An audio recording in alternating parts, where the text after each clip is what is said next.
All right, folks, buckle up, because things are heating up in the world of money, politics, and power. Trump's team is currently exploring whether they can fire the current Federal Reserve Chair, Jerome Powell. Yup, fire him. And if you think that's wild, you're absolutely right. Donald Trump and Jerome Powell have had a rocky relationship from the start. Trump actually appointed Powell back in 2017, but things quickly went downhill because Powell refused to play ball. Jerome Powell is not making it easy. No, I have the right to remove. I'm not doing that. No, I'm not doing that. See, Trump wanted to lower interest rates to juice the economy, especially during his trade wars and re-election campaign. But Powell stuck to the Fed's mandate, and Trump didn't like that. Let's rewind to 2018. President Trump was riding high. Tax cuts, deregulation, a booming stock market, and he needed someone to lead the Federal Reserve. His pick? Jerome Powell. At first, it seemed like a smart move. Powell wasn't some partisan warrior. He was a seasoned guy from Wall Street, respected across party lines, and expected to keep interest rates low to fuel Trump's economic momentum. But the honeymoon didn't last long.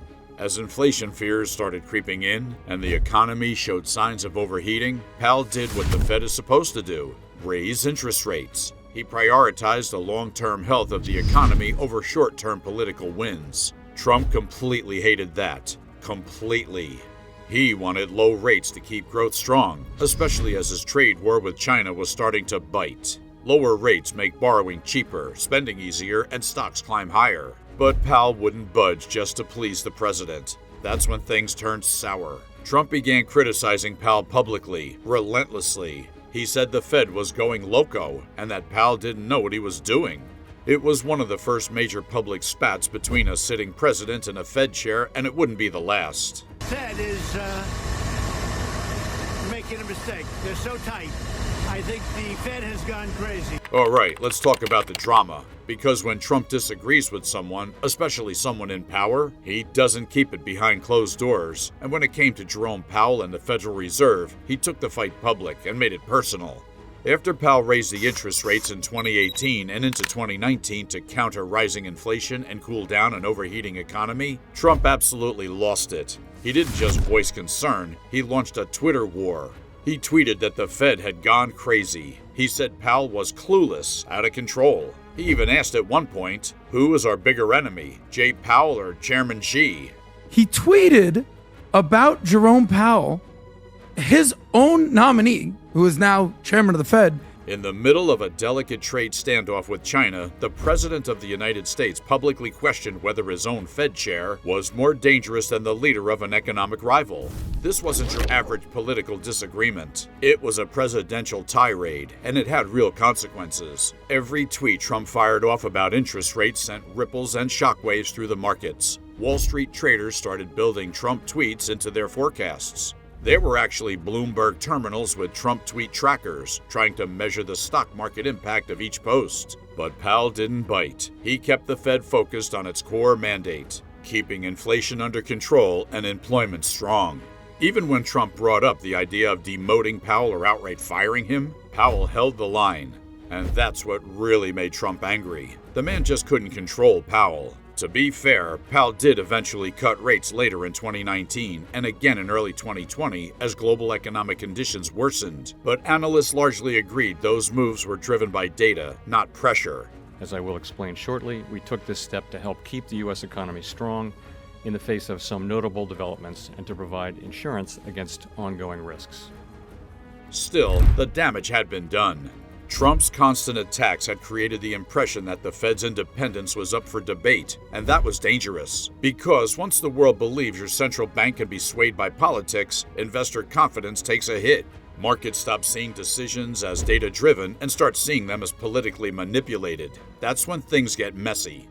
So no, this wasn't just a few angry tweets, it was a full-blown campaign. It was the president versus the central bank, and the financial world was caught in the middle. So Trump did it, against all odds. And after a whirlwind of debates, legal drama, and media chaos, Trump won the 2024 election. It is now official. CNN projects that Donald Trump has been elected president, defeating Vice President Kamala Harris. And now, he's not just looking to pick up where he left off, he's looking to settle scores. One of the biggest names back on his radar? Jerome Powell. Even though Powell's term as Fed chair doesn't end until 2026, reports are already going around that Trump's team is actively exploring legal pathways to remove him early. Why? Because they think Powell could once again stand in the way of Trump's economic vision. A vision that includes aggressive growth, lower interest rates, and a Fed that, in Trump's words, gets with the program. Trump has always believed that interest rates should stay low to fuel business expansion and pump up the markets. But Powell, being the steady hand at the Fed, has continued to raise or maintain rates to combat inflation, keep the dollar strong, and avoid overheating the economy. To Trump, that's not prudence, that's sabotage. And in his second term, he's not in the mood for any resistance. Sources close to Trump's inner circle suggest they're reviewing legal memos from 2020 that discuss demoting Powell to a less powerful role, possibly replacing him with someone more aligned with Trump's agenda. The irony is that Trump is the one who appointed Powell in 2018. But ever since Powell refused to play ball during the first term, he's been labeled publicly and privately as disloyal. This fresh conflict could set off another wave of market volatility, legal battles, and serious questions about the future of the Federal Reserve's autonomy. Now this is where it gets juicy and legally murky. Can a president just fire the Fed chair because they don't vibe? Short answer, not exactly. But you see, these things are complicated. President Trump is once again taking aim at his own pick for America's most powerful economic post, Federal Reserve Chair Jerome Powell. The Federal Reserve was designed to be independent from political pressure. The Fed chair is appointed by the president, but confirmed by the Senate, and they serve a 4-year term, even if it doesn't align with a presidential cycle. Jerome Powell's current term runs until 2026. That means Trump just can't walk in and shout, "You're fired." So what does the law actually say? The Federal Reserve Act doesn't give a clear process for firing a Fed chair. In fact, it doesn't even mention whether a president can remove a chair early. That's what makes it a legal gray area. Some legal scholars argue the president could try to remove Powell for cause, meaning if he were negligent or incompetent. But disagreeing over interest rates? Yeah, that's not exactly a crime.